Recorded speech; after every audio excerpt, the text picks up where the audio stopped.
Hello, happy Friday, everyone. Hopefully, everyone had a great week. If for you that it's not over yet, it'll be over soon. But I wanted to talk about right hand picking technique. So, a lot of my practice is done more some of the classical technique, but I wanted to talk about the pick itself. I guess something I really couldn't really find videos of. There's a lot of videos on picking technique and speed, George Benson picking, all sorts of stuff, Travis picking, cross picking, flat picking, all that stuff.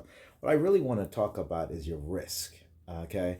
I figured there are two types of guitar players that I've seen as far as when they're using the pick. Either what I call sometimes arm pickers, where everything's going like that, or the ones that I see that are the most fluid, and I think I subconsciously have tried to emulate that, is really wrist picking. And by that, I mean where your this part of your arm might be pretty still. Most of the action is just the up and down and the torque in your wrist. All right, so let's play a couple of things. You'll see what I'm talking about.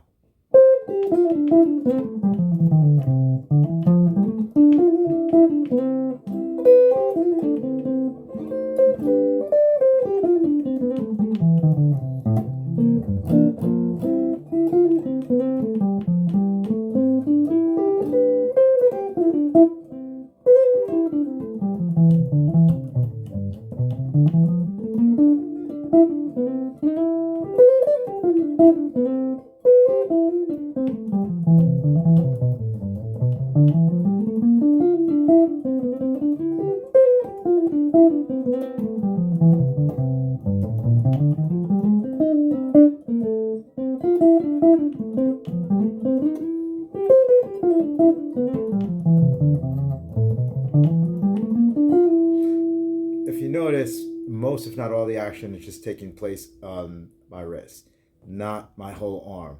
So I'm trying to have some level of economy of motion. Almost try to pick as little as possible, even though I'm trying to go a little bit fast, at least fast for me.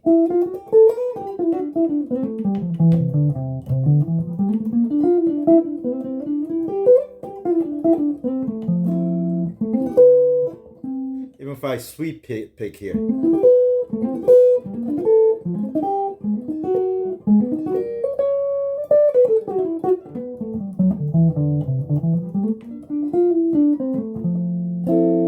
And even if I'm going to arpeggiate a chord, so for example, I've got this minor 7 flat, a fifth right here. Okay.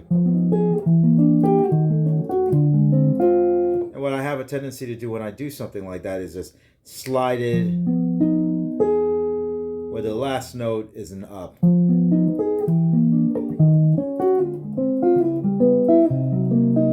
But what I'm finding out is that I'm picking a lot with my wrists, not with my arm. It's almost like if I were to take my phone and put it over here somewhere, it'll probably not move if I do this correctly.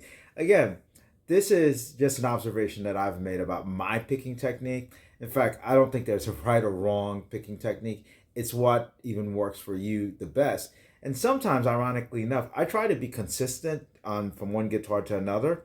But sometimes it'll change because of the ergonomics of the guitar. So in this guitar, in this 175, if you look at where my hands end up right here, right here at the lower bot is where I'm resting. And then I like to obviously get as close to the fretboard as possible. Now, if we switched guitar and I took a Tele, if I took this Iconic, let's see if it would change. Okay, so I got that there. So it's fairly comfortable, and I don't have the classical style right now on this, but just to prove a point, you want to be as consistent as possible.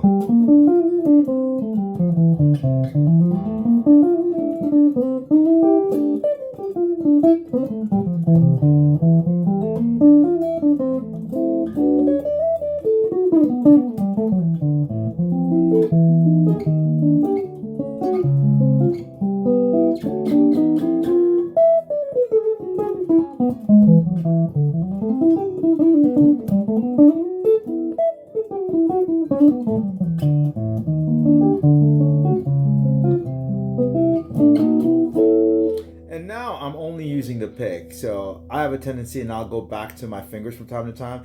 And I try not to do this. There are some excellent guitar players that can anchor their pinky, um, the top of the guitar.